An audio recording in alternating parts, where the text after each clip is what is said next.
நிச்சயம் உன் வாழ்க்கை மேன்மை பெறும். பயப்படாதே, அப்பா நான் இருக்கிறேன். நீ வேண்டிக் கொண்டது நிச்சயம் உனக்கு கிடைக்கும். நம்பிக்கையோடு இரு. முகமலர்ச்சியோடும் நம்பிக்கையோடும் உன் வாழ்வை நீ தொடங்கு. ஒவ்வொரு நாளும் புதிய நாளாக நீ துவங்க இறைவன் உனக்கு அருள் புரிவார். மிக பெரிய வெற்றி உன் அருகில் இருந்து கொண்டே இருக்கிறது. அது உடனே தொட்டு விடலாம். கொஞ்சம் யோசித்துப்பார் எப்படி தொடலாம் என்று. நான் உன் அருகிலேயே வைக்கிறேன். முழு வெற்றியையும் நீயே எடுத்துக்கொள்வாய். யாரும் உன்னை குறை கூறினால் அது உண்மையாயின் திரித்துக்கொள். பொய்யாயின் அதை நகைத்து விடு. வீழ்வது வெட்கமல்ல, ஆனால் வீழ்ந்து கிடப்பதுதான் வெட்கம். புரிகிறதா? வீழ்ந்து கிடப்பதுதான் வெட்கம். வீழ்ந்தால் உடனே எழுந்து விடு. நீ நகைத்து அவர்களுக்கு முன் நகைத்துப்பார். அவர்களே தலை தெறிக்க ஓடிவிடுவார்கள். பேருந்து பயணத்தில் நடத்துனர் கொடுக்க வேண்டிய மீது சில்லறைக்காக முழு பயணத்தையும் நாம் ரசிக்க மறக்கிறோம். அப்படிதான் வாழ்க்கையிலும் சில சில்லறை பிரச்சனைக்காக முழு வாழ்க்கையுமே நாம் ரசித்து வாழ மறந்து விடுகிறோம். ஆகவே விழிப்புணர்வுடன் எது வாழ்விற்கு உகந்தது, எது உகந்ததல்ல என்பதில் கவனத்துடன் இருந்தால் இலக்கை நோக்கி அடைவது மிக மிக எளிது. அனைத்திலும் பேதம் பாராது சமநிலைத்தன்மையை கொண்டிடுங்கள். மனம் அழகாக இருந்தால் காணும் காட்சிகளும் அழகாகவே இருக்கும். ஆகவே மனதில் குப்பையான கீழான எண்ணங்களை ஒருபோதும் சேர்க்காதே. மனதில் நல்ல நேர்மையான எண்ணங்களை விதையுங்கள். நல்லது நடக்கும். எப்போதும் உண்மையை பேச கற்றுக்கொள்ளுங்கள். உண்மைக்கு நிகர் உண்மை மட்டும்தான். பொய் ரொம்ப நாட்கள் வாழாது, சீக்கிரமாகவே மடிந்துவிடும். ஆரம்பத்தில் சற்று சிரமமாகத்தான் இருக்கும். பழகிவிட்டால் பொய் சொல்லவே நமக்கு கூச்சமாக இருக்கும். உண்மைக்கு மிக வலிமையான சக்தி இருக்கிறது. அது சத்தியமானது, வலிமையானது. இறைவனுக்கு இறங்கி வருவார். நாம் வாழ்கின்ற வாழ்வில் அறமாகிய உண்மை இருந்தால் அந்த இறைவனை நம்மை தேடி தானாக இறங்கி வருவார். வாழ்கின்ற வாழ்வில் அறமாகிய உண்மை இருந்தால், அறமாகிய உண்மை இருந்தால் மட்டுமே இறைவன் நம்முடன் கலந்து விடுவார். ஆகவே உண்மை, நேர்மை, சத்தியத்தை எல்லாம் கடைபிடித்து வாழுங்கள். நீங்கள் வாழ்வதில் உயர்வது சென்னம். உங்கள் வாழ்வை யாராலுமே எதுவுமே செய்ய முடியாது. உண்மைக்கு அழிவே கிடையாது. அதை முதலில் தெரிந்து கொள்ளுங்கள். உண்மை சொல்லுவதால் என்ன ஆகிவிடப் போகிறது? ஒரு பொய்யை சொல்லி காலம் முழுவதும் குற்ற உணர்ச்சியுடன் இருப்பதற்கு பதிலாக ஒரு உண்மையை சொல்லி நிம்மதியாக வாழ்ந்து விடலாம். அந்த உண்மைக்கு அவ்வளவு நிம்மதியை தரும் சக்தி இருக்கிறது. அதை நீ மறந்து விடாதே. பொய்யை சொல்லி இன்று தப்பித்து விடலாம். நாளை நிச்சயமாகவே காலம் காட்டிக் கொடுக்கும். அதனால் உண்மையாகவே இருங்கள். நாக்கில் வருவது எப்போதுமே உண்மையான பேச்சாக மட்டுமே இருக்கட்டும். நான் உங்களிடம் வருகிறேன். ஒருவர் தனது இறை பக்தியில் முழுமையும் வலிமையும் அடைந்த பின்னர் அவருக்கு பக்தியானது முத்திவிட்டது என கூறுவதும் வழமையே. எனவே முழுமை முதிர்ச்சி அடைந்த நிலையே முத்தி, முக்தி என்று சொல்வார்கள். முதிர்ந்த பழம் முதிர்ந்துவிடும், முதிர்ந்த உயிர் இறந்துவிடும். எடுத்த காரியத்தை நீ பாதியில் விடாதே. செய்வதை திருந்தச் செய் என்ற உபதேசம் அனைவருக்குமே பொருந்தும். குருவை அடைந்து மரியாதையுடன் கற்றுக்கொள். கற்றதை மனனம் செய்து உருவேற்றிக்கொள் என்பது எல்லா மாணவர்களுக்குமே பொருந்தும். தொழில்நுட்பத்தை தெரிந்து கொள்ள முனையும் மற்றவர்களுக்குமே உரிய உபதேசம்தான் இது. எதற்காக எனக்கு சொல்கிறேன் என்று கேட்டதை, நீங்கள் ஆசைப்படுவதெல்லாம் கிடைக்காமல் இருப்பது உங்களை ஒரு சிறந்த வாழ்க்கைக்கு கொண்டு செல்வதற்காகவே இருக்கும் என்பதை நம்பு. முடிந்தவரை உங்கள் வேலையை நீங்கள் சிறப்பாக செய்து விடுங்கள். யாரிடமும் உங்கள் வேலையை ஒப்படைக்காதீர்கள். உங்களுக்கு கிடைக்க வேண்டிய அங்கீகாரம் தானாகவே கிடைக்கும். நேரத்தையும் வாய்ப்பையும் ஒருபோதுமே வீணடிக்காதே. அந்த தவறுக்கு எந்த காரியம் செய்தாலும் பரிகாரமாகாது. போன நேரமும் திரும்ப வராது. யாருக்காகவும் நேரம் காத்திருக்காது. பொறுத்துக்கொள். நீங்கள் செய்யும் ஒவ்வொரு நல்ல காரியமும் அதற்கான நன்மைகளை காலம் கடந்தாவது அழைத்து கொண்டு உங்களிடம் வந்து சேர்க்கும். வெற்றி என்ற முகத்துடன் உங்களிடம் வந்து சேரும். நீ நிராகரிப்புகளை எல்லாம் கண்டு நெஞ்சு உடையக்கூடாது. உன்னை யாராவது தூக்கி எறிகிறார்கள் என்றால் இறைவன் உன்னை மேலே தூக்கி விடுகிறான் என்று அர்த்தம். அதனால் நீ பயப்படாதே. தூக்கி எறிந்தவர்கள் போகட்டும், நான் உன்னை தூக்கி விடுகிறேன். தூக்கி எறிந்தவர்களை பற்றியே நீ கவலைப்பட்டு கொண்டிருக்காதே. எதிர்பார்த்து எதிர்பார்த்து ஏமாற்றங்கள் மட்டும்தான் கிடைக்கும். என் வாழ்வில் அற்புதங்களை நிகழ்த்துவேன் என்று நீ நம்பிக்கையுடன் காத்திருக்கிறாய் அல்லவா? உன் தந்தை நிச்சயமாகவே உன் வாழ்வில் அற்புதங்களை நிகழ்த்தப் போகிறேன். சில நேரங்களில் நீங்கள் செய்யக்கூடிய செயல்களை எல்லாம் சிந்திக்க வேண்டாம், கற்பனை செய்ய வேண்டாம். அது ஆச்சரியப்படுவதற்கில்லை. எல்லாவற்றையும் சிறப்பாக செயல்படும் என்று மூச்சு விடுங்கள். நம்பிக்கை வைத்திருங்கள். நான் அப்பா, என்னுடைய அப்பா சிறப்பாக அதை முடித்து தருவார் என்ற நம்பிக்கையோடு நீங்கள் காத்திருங்கள். நான் அவர் மீது வைத்திருந்த நம்பிக்கையும் பக்தியும் பொறுமையும் தன்னம்பிக்கையும் அவர் எனக்கு நிச்சயம் அதற்கான பலனை தருவார் என்று நம்புங்கள். நீ வைத்த நம்பிக்கைக்கு நிச்சயமாகவே நான் கைமாறு செய்வேன். உன் மனதில் எந்த சலனமும் இல்லாமல் இருக்கிறாய். நான் உனது பாவ மூட்டையை தூக்கி நான் சுமக்கிறேன். நீ கவலைப்படாதே. எல்லாவற்றையுமே நானே பார்த்து கொள்கிறேன். நீ எப்பொழுதும் போல சந்தோஷமாக இரு. நீ இப்போது உன் மனதில் ஏகப்பட்ட குழப்பங்களுடன் பதற்றத்துடனும் இருக்கின்றாய். வீணான கவலைகளை உன் மனதில் வைத்து கொண்டிருக்கிறாய். உன் மனமானது, உன் இதயமானது துடித்துடிப்புடன் காணப்படுகிறது. எதற்காக? வீணாக எதற்காக இந்த கவலை? ஏன் இந்த குழப்பம்? எதற்காக இந்த பதற்றம்? ஏன் இந்த துடித்துடிப்பு?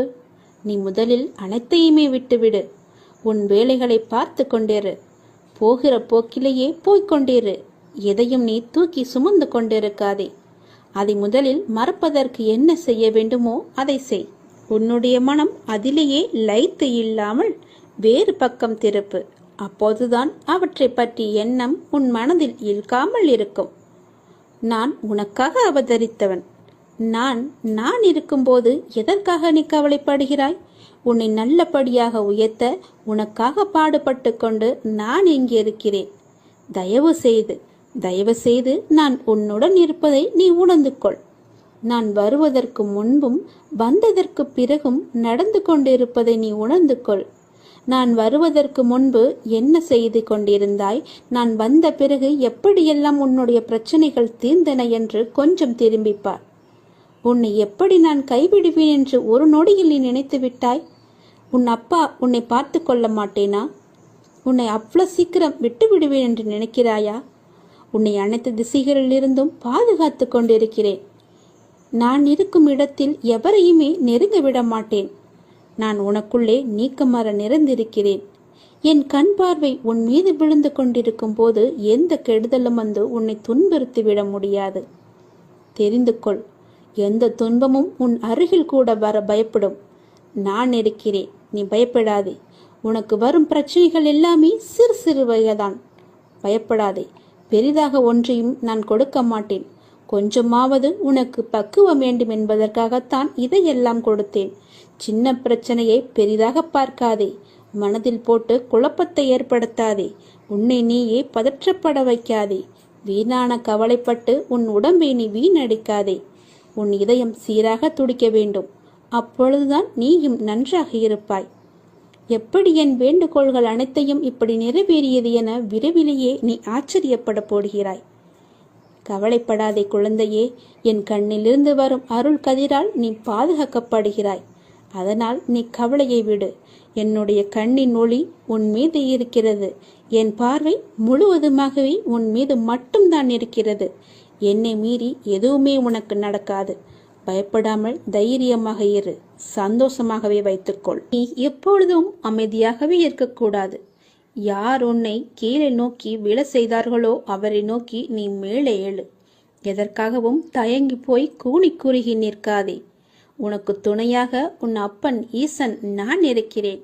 நீ கவலையின்றி தைரியமாக மேலே எழுந்து வா. நீ மேலே எழும்புவதற்கு என்னுடைய கையை தருகிறேன். என் கையை பிடித்துக்கொண்டு நீ மேலே எழுந்து வா. நீ ஒரு இடத்தில் அவமானப்படும் போது கூனி குறுகி நிற்காமல் அவதாரம் எடுத்து காட்ட வேண்டும். கீழே வீழ்கின்ற போது விஸ்வரூபமாக எழ வேண்டும்.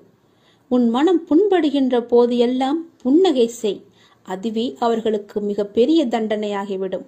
நீ அவர்களிடம் வாதாடுவதை விட்டுவிட்டு நான் அவர்கள் முன்னையில் வாழ்ந்து காட்டுவேன் என்ற சபதம் எடு. நீ அன்பிற்காக ஏங்கி தவிக்கும் ஒரு இதயத்தை எந்த நிலையிலுமே அலட்சியப்படுத்தாதே. உன்னுடைய அன்பிற்காக ஏங்கி தவிக்கும் பல பேர் இருக்கின்றனர். உன்னை உயிராய் நினைக்கும் உறவு உன்னை விட்டு போகப் போகிறது. அதனால் உன்னுடைய கோபத்தை நீ விட்டுவிடு. அலட்சியப்படுத்தாதே அவர்களை. ஏனெனில் அதனை விட இவ்வுலகில் பெரிய பாவம் எதுவுமே இல்லை. உன்னை நம்பி வந்த உறவு அது. ஒருவனிடம் தர்ம சிந்தனை இருக்கும் பொழுது அந்த தர்மமே அவன் எதிர்காலத்தை பார்த்து கொள்ளும். ஏனென்றால் ஒரு மனிதன் என்ன பிரார்த்தனை செய்தாலும், எத்தனை மந்திரங்கள் உரியேற்றினாலும், எத்தனை அபிஷேகங்கள் யாகங்கள் செய்தாலும் கூட அவனிடம் உதவும் குணம் இல்லை என்றால் இறையருளை பெற முடியாது. ஒரு மனிதன் இறையருளை பெற வேண்டுமென்றால், ஏன் இறை நம்பிக்கை இல்லாவிட்டாலும் கூட பரவாயில்லை, தர்ம குணமும் பிறருக்கு உதவும் குணமும் இருந்துவிட்டால் போதும். இவன் இறைவனை தேடி வேண்டி போக வேண்டியதில்லை. அந்த இறைவனை இவரை தேடி வந்து விடுவார். இவன் இல்லம் நோக்கி வந்து விடுவார். எவன் அதிக அளவு தர்மம் செய்கிறானோ அவனிடம் இறையே வந்து கையேந்தும். அந்த அளவுக்கு தானத்திற்கு அவ்வளவு ஒரு மகிமை. பக்தினி, நீ இப்போது ஏன் குழம்பி போயிருக்கிறாய்? உனக்கு என்ன வர வேண்டும்? உனக்கு ஆரோக்கியம், பொருளாதாரம், மன நிம்மதி எதுவாக இருந்தாலும் என்னிடம் கேள். நான் உனக்கு தருகிறேன். நீ யாரிடமும் போய் கையேந்த வேண்டாம். நீ கவலைப்படாதே. யாரிடமும் கையேந்தும் நிலைப்படி நான் உன்னை வைக்க மாட்டேன். உன்னுடைய எல்லா பிரச்சனைகளுமே நான் தீர்த்து விடுகிறேன். என்னை நம்பு. என்னை முழுவதுமாக நம்பு. ஒரு முறையாவது, தினமும் ஒரு முறையாவது என்னுடைய பெயரை சொல்லி என்னை கூப்பிடு. உன் குழப்பங்களுக்கு எல்லாவற்றிற்குமே நான் விடை தருகிறேன். உனக்கு என்ன வர வேண்டும் கேள். நான் உனக்கு தருகிறேன். எடுத்துக்கொள். சந்தோஷமாக வாழு. எல்லாவற்றையுமே சிவனிடம் ஒப்படைத்து விடுங்கள். ஓம் நமச்சிவாய என்ற மந்திரமே உன்னுடைய வாழ்வின் தந்திரம் என்பதை மறந்து விடாதே. முதலில் கஷ்டத்தை வெளியே சொல்லாதே. நீ காலனை தேடிச் செல்லாதே. கவலைகளை மனதில் கொள்ளாதே. கற்பத்தில் உயிரை கொள்ளாதே. கண்டதை உணவாக உண்ணாதே. கண்டவர்கள் மனதை கில்லாதே. காசுக்காக தன் மானத்தை இழக்காதே. கலங்கி யாரிடமும் நிற்காதே. கள்ளமுள்ளோரை கண்டு திரும்பாதே. கற்பனையில் மூழ்கி ஏங்காதே. கால் போன போக்கிலே போகாதே. கர்மத்தை கையில் ஏந்தாதே. காலம் கடந்து பெருமூச்சு வாங்காதே. கடவுள் மீது ஒருபோதும் பழி போடாதே. நான் சொல்வது எல்லாம் விளங்குகிறதா? உன்னுடைய கஷ்டத்தை முதலில் நீ வெளியே சொல்லக்கூடாது. காலனை தேடி செல்லக்கூடாது. தானாகவே வரட்டும் என்று விடு. கவலைகளை மனதிலேயே கொள்ளாதே. கற்பத்திலேயே ஒரு உயிரை கொல்லக்கூடாது. அது மிக பெரிய பாவம். கண்டதையும் உணவாக உண்ணாதே. உன்னுடைய வயிற்றுக்கு எது பொருந்துமோ அதை மட்டுமே உண்ணு. கண்டவர்கள் மனதை கில்லாதே. அடுத்தவர்களுடைய மனதை புண்படுத்தாதே. காசுக்காக உன்னுடைய தன்மானத்தை நீ இழக்கக்கூடாது. தன்மானம் முக்கியம். நீ யாரிடமும் போய் கலங்கி நிற்காதே. எனக்கு யாரும் இல்லை என்று சொல்லாதே. கள்ளமுள்ளோரை கண்டு திரும்பாதே. அதாவது வஞ்சக எண்ணம் உள்ளோரை கண்டால் நீ உடனே திரும்பி வந்துவிடு. அவர்கள் முகத்தை கூட பார்க்காதே. கற்பனையிலேயே மூழ்கி ஏங்காதே. பேராசைப்படக்கூடாது என்கிறார். கால் போன போக்கிலே போகாதே. எங்கு வேண்டுமானாலும் போகலாம். கால் போன போக்கில் போனால் செல்ற இடம் கூட தெரியாது. கர்மத்தை கையில் ஏந்தாதே. நல்லதை மட்டுமே செய். உன் கர்மா எல்லாமே அழிந்துவிடும். காலம் கடந்து பெருமூச்சு வாங்காதே. நேரம் உள்ள போதே தூற்றிக்கொள். நேரம் போனால் பிறகு கிடைக்காது. நேரம் மிக அற்புதமானது. திரும்பி வராது. கடவுள் மீது ஒருபோதும் பழி போடாதே. யான் கேட்டு என் கடவுள் எனக்கு செய்யவில்லை என்று அவரை நீ திட்டாதே. அவருக்கு தெரியும் உனக்கு எப்போது எப்படி செய்ய வேண்டும் என்று. கடவுளுக்கு தெரியும். அவருக்கு தெரியாமலையா நீ வந்தாய்? கடவுள் மீது ஒருபோதுமே பழி போடும் எண்ணத்தை விட்டுவிடு. அவன் அப்பா எல்லாவற்றையுமே பார்த்து கொள்வார் என்ற நம்பிக்கையோடு இரு. நீ நினைத்த செயல் விரைவிலேயே என் ஆசையுடன் நடக்கப் போகிறது. உன்னை சரியான நேரத்தில் நான் கரம் குழித்து இழுத்து வந்து விட்டேன். நீ பயப்படாதே.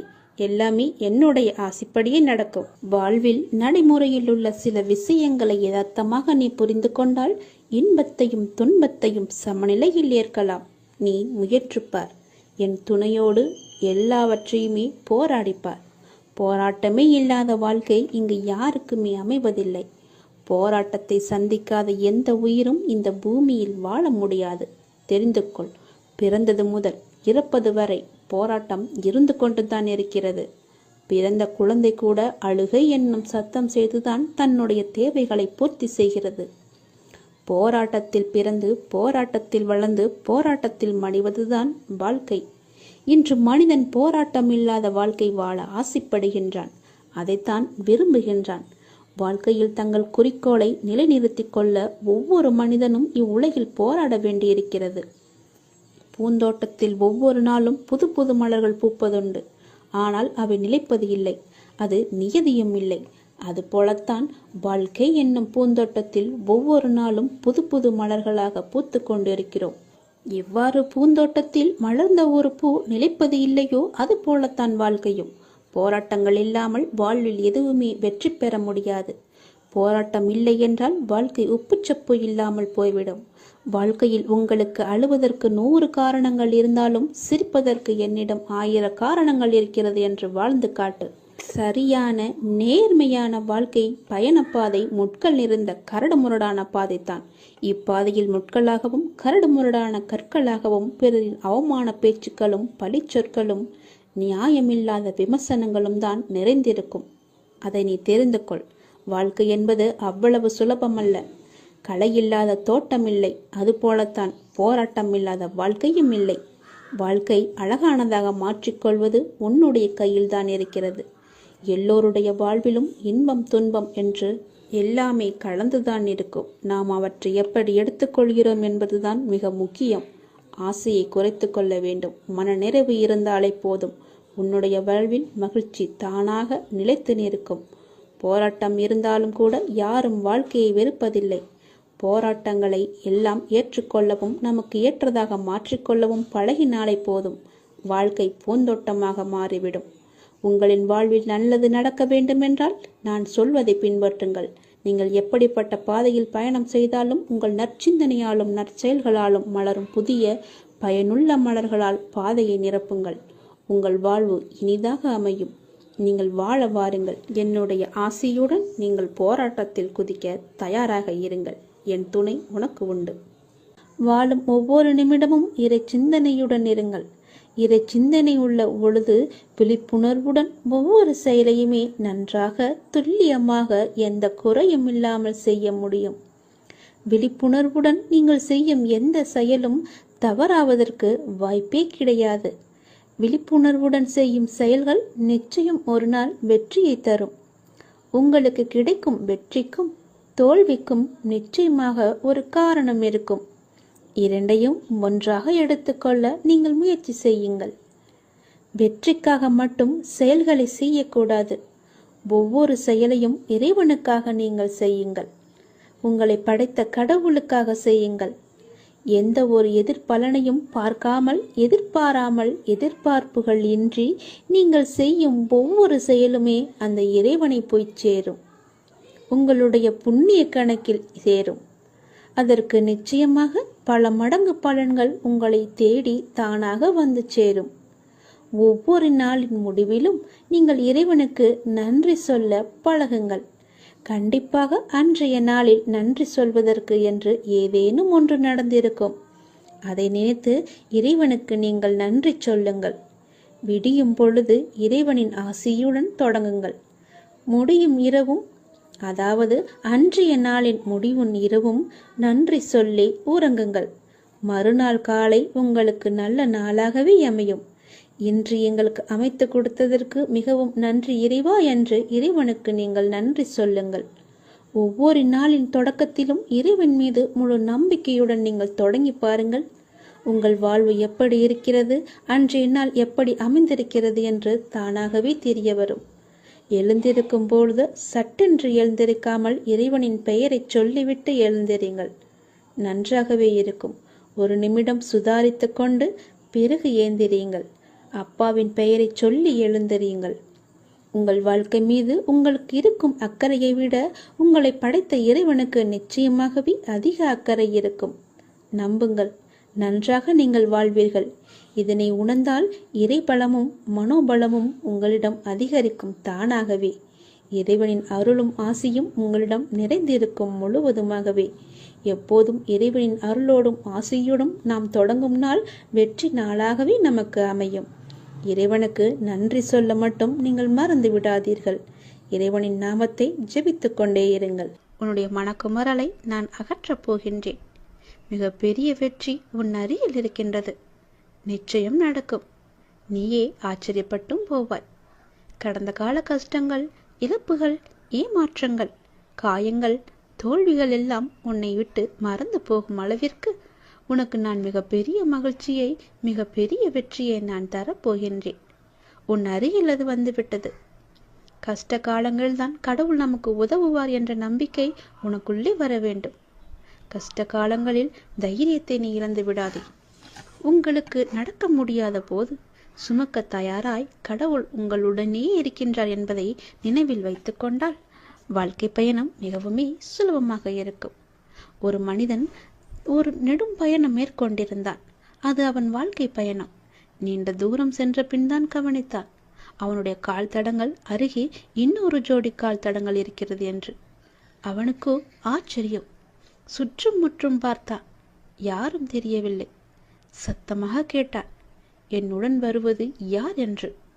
நான் தான் கடவுள் என்று அசிரீரியாக ஒரு பதில் வந்தது. அவனுக்கோ எல்லையில்லாத மகிழ்ச்சி. கடவுள் என்னுடன் பயணம் செய்து கொண்டிருக்கிறார் என்ற மகிழ்ச்சியில் அவன் துள்ளி குதித்தான். பயணம் மீண்டும் தொடர்ந்தது. அவன் அந்த கால் தடங்களை கவனிப்பதை நாலா வட்டத்திலுமே மறந்துவிட்டான்.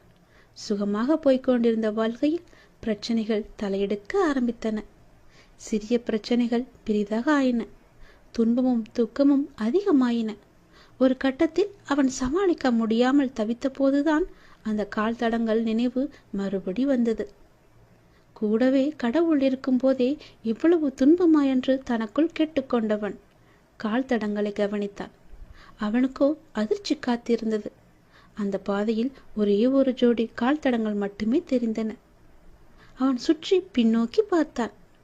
அவன் கஷ்ட காலம் ஆரம்பித்த கணத்திலிருந்து ஒரே ஒரு ஜோடி கால் தடம் மட்டுமே தெரிந்தது அவனுக்கு. அவனுக்கோ அழுகையாய் வந்தது.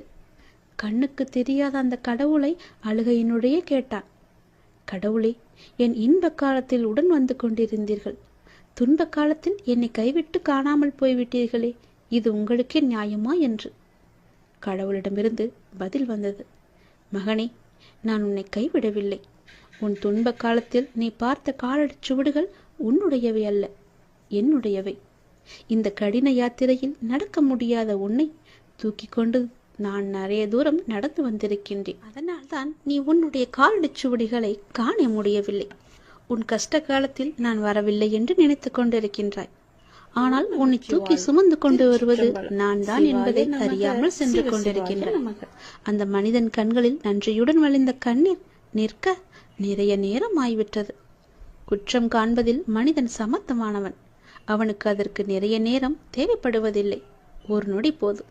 கஷ்ட காலங்களில் உறவும் நட்பும் காணாமல் போவது போல கடவுளின் அருளும் காணாமல் போவதாக அவன் எண்ணுவதில் ஆச்சரியமே கிடையாதே. சுமைகள் கூடும்போது இறக்கி வைக்க வழி தெரியாத போது இருக்கவே இருக்கின்றார் கடவுள். அவனிடம் வசவுகள் வாங்கி கொள்ள வந்த கஷ்டங்கள் எல்லாம் நமக்கு தெரியும். எத்தனையோ கஷ்டங்கள் வரவிருந்து அவை இறை அருளால் வராமல் தவிர்க்கப்பட்டிருக்கலாம். அவை நம் கவனத்திற்கு வராமலேயே போய்விடுகிறது. கடவுள் கணக்கு சொல்வதில்லை. எனவே எத்தனையோ உண்மைகளை நமக்கு தெரியாமலேயே போய்விட்டிருக்கின்றன. துன்பங்களும் சோதனை காலங்களும் வரும்போது நாம் ஒரு பெரிய உண்மையை மறந்துவிடக்கூடாது. எதுவுமே காரணம் இல்லாமல் நம்மிடம் வருவதில்லை என்று. அவற்றில் சில நாம் சம்பாதித்தவை. நம் முந்தைய செயல்களின் விளைவுகள் நாமே வரவழைத்தவற்றை நாம் சந்தித்துதானே ஆக வேண்டியிருக்கின்றது. மறப்பதும் எதிர்ப்பதும் நியாயமல்ல. மற்றவை நாம் வளர பக்குவப்பட தேவையான அனுபவங்களை அது கற்றுத்தருகிறது. நாம் கற்க வேண்டிய பாடங்கள் அவற்றை கற்றறிந்த பின்னரே, அந்த சோதனையில் தீயில் பட்ட பின்னரே நாம் புடம் போட்ட தங்கமாய் மிளிரப் போகின்றோம். அவை நம் வாழ்வில் வராவிட்டால் நாம் சோபிப்பதும் இல்லை. கையால் மென்மையான தடவி கொடுத்தே கல்லை சிலையாக்க முடியாதல்லவா? எண்கள் மட்டுமே வந்து கொண்டிருந்தால் நாம் பக்குவம் அடைவதும் முடியாதல்லவா? சாத்தியமே கிடையாது. ஒளிக்கு கல்லின் மீது பகை இல்லை. ஒளியடிகளை தாங்காத கல் அழகிய சிலையாவதில்லை. கடவுள் என்ற சிற்பி நம்மை செதுக்கும் போது அழகிய சிலையாக போகிறோம் என்ற உணர்வுடன் தாங்கிக் கொண்டால் இது அர்த்தமில்லாமல் புரியாது என்பதை நாம் உணரவே மாட்டோம். அது நிச்சயம் ஆனந்தமாகவே இருக்கும் என்பதை உணர்ந்தால் கடவுள் மீது அவன் நம்பிக்கையை நாம் கொள்ள மாட்டோம். இன்னொரு விதமாக சொல்லலாம், மருந்து கசக்கிறது என்று குழந்தை கதறி அழுதால் தாய் விட்டு விட மாட்டாள். குழந்தை குணமாக வேண்டும் என்று அக்கறை அவளுக்கு அதிகமாகவே இருக்கும். பலவந்தமாக மருந்தை குழந்தையின் வாயில் திணிக்கையில் குழந்தை தாயை ஒரு கொடுமைக்காரியாக கூட நினைக்கலாம். குழந்தை என்ன நினைக்கிறது என்பது தாயிற்கு முக்கியம் கிடையாது. குழந்தை குணமாக வேண்டும் என்பதே தாய்க்கு முக்கியம். குழந்தைக்கு எது நல்லது என்பதை குழந்தையை விட பெற்ற தாய் நன்றாக அறிவாள் அல்லவா? கடவுளும் அந்த தாயைப் போலதான். இனி கஷ்ட காலங்கள் வரும்போது கடவுளை திட்டாதீர்கள். அவற்றை தாங்கும் சக்தியை, அவற்றிலிருந்து கற்கும் புத்தியையும் மட்டுமே கடவுளிடம் வேண்டுங்கள். கஷ்ட காலங்களில் தைரியத்தையும் இழக்காதீர்கள். உங்களுக்கு நடக்க முடியாத போது சுமக்க தயாராய் கடவுள் உங்களுடனே இருக்கிறார் என்பதை நினைவில் வைத்துக் கொண்டு உங்களுடைய வாழ்க்கை பயணம் சுலபமாகும். முடிவு கண்டிப்பாக இனிமையாகும்.